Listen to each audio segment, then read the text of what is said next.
प्रश्न, मेरी इच्छा है कि मैं बहुत धन एकत्रित करूं और उसके द्वारा समाज सेवा करूं, भगवत सेवा करूं, संत सेवा करूं, परंतु धन कमाने में झूठ बोलना पड़ता है, छल कपट करना पड़ता है, चोरी करनी पड़ती है, दूसरों से कपट का व्यवहार करके उसके स्वत्व का अपहरण करना पड़ता, बही खाते में झूठा चढ़ाना, कर ना देना, बहुत तरह से धन को एकत्रित करने के लिए ये दोष है। क्या मुझे भगवत प्राप्ति हो जाएगी? धन ना होने पर ना लोक सेवा होती, न संत सेवा होती, न भगवत सेवा होती, तो क्या मुझे भगवत प्राप्ति हो जाएगी? नहीं। श्रेष्ठ उद्देश्य की सिद्धि के लिए इस प्रकार के अनिवार्य दोषों का स्वीकार करना पाप है और उत्तम साध्य की प्राप्ति कदापि नहीं हो सकती। लोक सेवा, भगवत सेवा, साधु सेवा करने पर भी यदि आपका धन इस तरह से आया हुआ है, प्रायः इस तरह की ही सब बातें होती है। जब साध्य उत्तम, कर्ता का भाव शुद्ध, नियत अच्छी, तब उसे साध्य की प्राप्ति होती है। यदि साध्य उत्तम, साधना निकृष्ट, तो कभी भगवत प्राप्ति नहीं होती। साध्य उत्तम माना, लेकिन साधना पाप कर्म कर रहे हो, निकृष्ट कर्म कर रहे हो, छल कपट चोरी ये सब, तो साध्य श्रेष्ठ आपको कहां से प्राप्त हो जाएगा? जैसे एक आदमी का उद्देश्य है कि मुझे आम चाहिए, उसका उद्देश्य अच्छा है, नियत अच्छी है, पर वो बोता है अकौड़ा, बीज बोता है कौड़े का, तो बोलिए फल आम का कहां से लग जाएगा? चाह अच्छी है, नियत अच्छी है, लेकिन बीज बोया कौड़े का तो फल आम का तो लगेगा नहीं। इसी प्रकार नियत अच्छी है, उद्देश्य अच्छा है कि संतों की सेवा, भगवत सेवा, पर बीज तो पाप है। झूठ बोलना, कपट करना, स्वत्व का अपहरण करना, कर का ना देना, कई तरह के जो पाप हैं, इन पाप के द्वारा कमाया हुआ छल कपट चोरी झूठ हिंसा आदि के द्वारा जो धन है, झूठ कपट छल चोरी और हिंसा, इसका फल जो आएगा वो भगवत प्राप्ति नहीं होगी, वो नरक होगी। लोगों को भ्रम रहता है कि लाखों रुपया बेईमानी से कमा के उनमें से कुछ संतों को दे देंगे, वो पाप नष्ट हो जाएगा, हमारा धन पवित्र हो जाएगा। तो स्पष्ट सुन लीजिए, झूठ कपट छल चोरी और हिंसा, इससे संत सेवा हो ही नहीं सकती, इससे भगवत सेवा हो ही नहीं सकती, इससे समाज सेवा हो ही नहीं सकती, क्योंकि सेवा में मुख्यतम होता है भाव, और बुरी कमाई कभी अच्छे भाव नहीं आने देगी। जब भाव अच्छा नहीं है, कमाई बुरी है, तो परिणाम बुरा ही होगा। कैसे भगवत प्राप्ति होगी? इदमद्य मया लब्ध मिमं प्राप्से मनोरथम, इदमस्तीदमपि मे भविष्यति पुनर्धनम, असौ मया हता शत्रु हरिष्ये चापरानपि, ईश्वरोह महं भोगी सिद्धोहम बलवान सुखी, आड्योभिजन वानस्मि कोन्योस्ति सदृशो मया, यक्षे दास्यामि मोदिष्य इत्ज्ञान विमोहिता। भगवान ने गीता में कहा कि ऐसे उद्देश्य वाले लोग जो है, इदमद्य मया लब्ध मिमं प्राप्त से मनोरथम, आज इतना कमा लिया, कल इतना और कमा लेंगे, छल कपट झूठ आदि से। मेरे पास इतना धन तो हो गया और इतना धन बढ़ा लूंगा, मैंने ये बाधा तो हटा दी, वो बाधा भी हटा दूंगा, शेष मैं सुखी हो जाऊंगा, मैं धनी हो जाऊंगा, फिर मैं यज्ञ करूंगा, दान दूंगा, फिर आनंद लूटूंगा। भगवान कहते हैं इस प्रकार से अज्ञान से विमोहित जीव दुर्गति को प्राप्त होते हैं। बुरे का फल अच्छा कभी हो ही नहीं सकता। साधना जब आपकी शास्त्र सम्मत होगी तो सिद्धि शास्त्र सम्मत होगी। साधना अगर पाप की होगी तो सिद्धि आपके पाप के फल की होगी। भगवत चरणों में प्रेम ही साधन है, भगवत चरणों में प्रेम ही साधना है। इसलिए यद्यपि आपको साधन रूप में यह दिखाई देगा कि कर तो रहा हूं साधु सेवा, समाज सेवा कर रहा हूं, ठाकुर सेवा कर रहा हूं, पर इसका परिणाम ठीक नहीं मिलेगा आपको। क्योंकि कमाया हुआ धन कैसा है? पाप कर्म, छल कपट, चोरी, हिंसा, स्वत्वापहरण, व्यभिचार आदि नाना प्रकार की दुर्वासनाओं से एकत्रित धन है। तो उससे जो आप मंदिर बनवाएंगे, उससे आप जो साधु सेवा करेंगे, उससे अब पाप बढ़ेगा। मंदिर में ठाकुर सेवा नहीं होगी, वहां पाप होगा। साधु भजन नहीं करेंगे, पाप करेंगे तुम्हारा धन खा के। समाज में सेवा नहीं बनेगी, समाज को जलन पैदा होगी तुम्हारे धन से, वो दुर्गति का ही कारण बनेगा। हाँ, अगर आज तक किया और फिर अब नहीं करूंगा, तो दूसरा सिद्धांत लागू हो गया।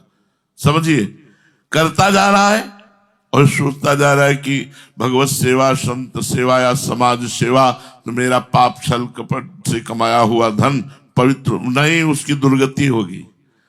और घोर पाप कर्म से कमाया हुआ धन है, लेकिन उसने निश्चय कर लिया अब लो नशानी अब ना नशे हो। जैसे भक्तमाल जी में एक चरित्र आता है कि कुछ संतों की मंडली एक नगर से निकली, तो वहां कहा कि यहां कोई पवित्र बगीचा हो तो हम अपने ठाकुर को विराजमान करके आज राजभोग लगाएं, आरती करें, एक दो दिन यहीं रुके गांव में। तो कुछ लोग संतों से जो भाव नहीं जुड़ते, वो उपहास करते हैं। तो उनका सबसे अच्छा बगीचा वो है, और था भी अच्छा बगीचा, लेकिन वो वैश्या का था। वो अपने आदमियों को बुलाकर वहां मनोरंजन करती थी, नृत्य गान आदि, बड़े सुंदर फुलवाड़ी, बड़ा सुंदर बगीचा। संतों को बड़ा सुख मिला कि बगीचा तो ठाकुर जी लायक है, बड़े सुंदर फूल, विलासी पूरा बगीचा था, विलासिता तो बहुत अच्छा है। ठाकुर जी कहीं झूला पड़ा हुआ है, कहीं कुछ, सब विलासिता की चीज, तो ठाकुर जी विराजमान के। थोड़ी देर में वैश्या की दृष्टि गई बगीचे पर, माथे पे हाथ रख लिया, हाय मुझ नीच पापिनी के इतने सौभाग्य, एक संत नहीं पूरी संत मंडली मेरे बगीचे में। उसने हीरे जवाहरात आदि जो एक संपत्ति में से थोड़ा सा धन लिया, कुछ फल फूल लिए और गई और रखा। कौन हो? बोले प्रभु इस दासी का ही बगीचा है। बोले तुम बड़े सौभाग्यवान हो, हमारे ठाकुर जी ने तुम्हारा बगीचा पसंद किया, देखो आज रुके। जो संत थे तो उनका प्रभु भाग्यवान तो नहीं हूं, मैं बहुत नीच हूं, मैं वैश्या हूं, न जाने कितने पुरुषों से रोज संभोग करती हूं और उससे ये धन एकत्रित करती हूं। 1 मिनट सब शांत हो गए। जो उनमें महंत थे उनका बेटा है, तुम्हारा धन तो हम नहीं लेंगे, न फल फूल लेंगे, क्योंकि अपवित्र क्रिया से कमाई हुई वस्तु से बुद्धि भ्रष्ट हो जाती है, इसलिए ये तो नहीं लेंगे। तो रो पड़े। उनका आज तक बेटा किसी ने नहीं कहा मुझे, आज तक मुझे बेटा किसी ने नहीं कहा, कोई बेटा कहने वाला नहीं मिला। रोने लगी। तो क्या भगवान मेरा उद्धार नहीं हो सकता? उनका अवश्य अवश्य, मेरे भगवान के दरबार में कैसा पापी क्यों हो, अपचेत सुदुराचारो, कोटि विप्र बदल आ गए जाहो, आए शरण तजो नेता, तुम्हारा परम कल्याण होगा। संत दर्श का फल क्या होता है? तुरंत जो है अपनी मलिन आचरणों के त्यागने का उत्साह आ जाना। संत दर्शन का फल होता है कि अपने हृदय में जो गंदे आचरण है उनको त्यागने का उत्साह आ जाना। उसने कहा महाराज मैं आज सब संतों के बीच में शपथ खाती हूं कि आज के बाद अपने शरीर को किसी को भी नहीं छूने दूंगी, अर्थात वैश्यावृत्ति का त्याग करती हूं। तो उनका बेटा अब तुम्हारा कल्याण और पक्का, अब तुम ऐसा करो जितनी तुम्हारी जेवर और संपत्ति है सबको बेच डालो, ठाकुर रंगनाथ जी के लिए एक मुकुट बनाओ और उनको, हम तो नहीं ले सकते, लेकिन ठाकुर ले सकते हैं। उन्हें कहा कि प्रभु मेरा मुकुट ठाकुर जी स्वीकार करेंगे? उनका मैं हूं, इसकी चिंता तुम ना करो। उसने सब बेचा, करोड़ों रुपए का मुकुट तैयार हुआ, हीरा जवाहरात लगाकर। पूरे जीवन भर जो उसने वैश्यावृत्ति से कमाया था, वो सब जो ठाकुर जी के श्री पार्षद थे, उन्होंने कहा ठाकुर जी ऐसे नीच धन को स्वीकार नहीं करते। तो उनका जो नीचता से उबरना चाहे और ठाकुर जी की शरण में आना चाहे तो ठाकुर जी उसे जरूर स्वीकार करते हैं। इसने शपथ ले रखी कि आज से वैश्यावृत्ति नहीं करूंगी और अपना सर्वस्व भगवान को अर्पित करते हूं। शर्त हुई, ये बात हम कैसे माने कि वैश्या की कमाए हुए गंदे आचरण से धन को ठाकुर जी स्वीकार कर देंगे? तो संत ने कहा अगर ठाकुर जी सर झुका दें मुकुट पहनने के लिए तो पूरी सभा के सामने तो मान लिया जाएगा कि ठाकुर जी ने इसके धन को स्वीकार कर लिया। अगर सर न झुकाए तो माना जाएगा ठाकुर जी ने इसे नहीं स्वीकार किया। अब वो सोचते थे कि मूर्ति कैसे सर झुका देगी? उनकी नजर में मूर्ति थे, उनकी नजर में ठाकुर जी थे। सुंदर थाल में सजा करके, वस्त्र से ढक करके मुकुट इतने आह्लाद में भरी हुई एकदम रुक गई, सर नीचा हो गया, आंसू आ गए, सब भीड़ लगी हुई थी। संत भगवान ने कहा क्या हुआ बेटा? कहा भगवान दुर्भाग्य पीछा नहीं छोड़ रहा। क्या दुर्भाग्य? बोले मासिक धर्म से युक्त हो गई। स्त्री 3 दिन तक मासिक धर्म में रसोई सेवा, ठाकुर सेवा आदि का त्याग होता है। तो कहा कोई बात नहीं, ठाकुर जी की तरफ बढ़, यह है संत आज्ञा, बढ़। जो ही बड़ी से ठाकुर जी ने ऐसे सर झुका दिया।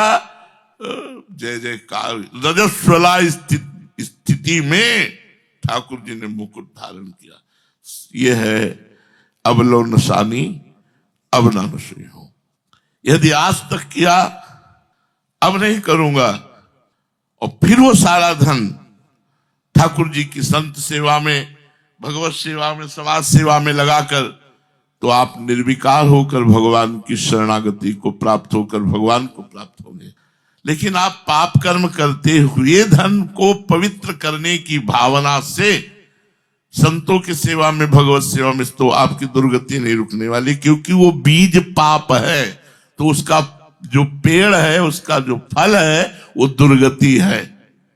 धन के द्वारा लोक सेवा, संत सेवा, भगवत सेवा करना बहुत उत्तम भाव है, पर वो धर्म के द्वारा कमाए हुए धन से। भगवान की ऐसी ही कृपा रही कि अपने को जो भी मिले हैं अभी तक, जहां लगा है आज तक, कल की बात नहीं कहता, आगे की, आज तक वो श्री जी ने ही भेजा है। श्री जी की बड़ी कृपा है, श्री जी की कृपा से है। तो अवश्य साधु सेवा, भगवत सेवा, समाज सेवा से कल्याण होता है, पर धर्म के द्वारा कमाए हुए धन से, पाप कर्म के द्वारा कमाए हुए धन से कभी भी भगवत प्राप्ति नहीं होती। जो भगवत प्राप्ति करना चाहता है उसे चाहिए कि ये जरूर ध्यान रखे कि झूठ, कपट, छल इनके द्वारा। एक संत भगवान को हम देखते थे 25 वर्ष पहले, जब पैर वाले रिक्शा चलते थे तो वो ऐसे खड़े हो जाते और 1 रुपया लेते थे उससे, 1 रुपया। ऐसे 10-20 रिक्शा वालों को, और रिक्शा वाला चिड़चिड़ा के 1 रुपया देता, देना तो पड़ते ही क्योंकि आगे खड़े, एकदम कृष्ण शरीर, श्वेत वस्त्र धारण करते, निगाह नीची, ऐसे खड़े हो जाते। अरे बाबा तुम धनियों से मांगो, हमसे काहे को मांगते हो? बस 1 अंगुली, और जहां 1-2 रुपया दोगे तो नहीं लेंगे, 1 रुपया। ऐसे 10-5 रिक्शा वाले से हफ्ता 2 हफ्ता में लेते देखा आपने कि मेहनत की कमाई, पसीने की कमाई का पैसा वो मांग करके फिर उससे वो भजन करते थे।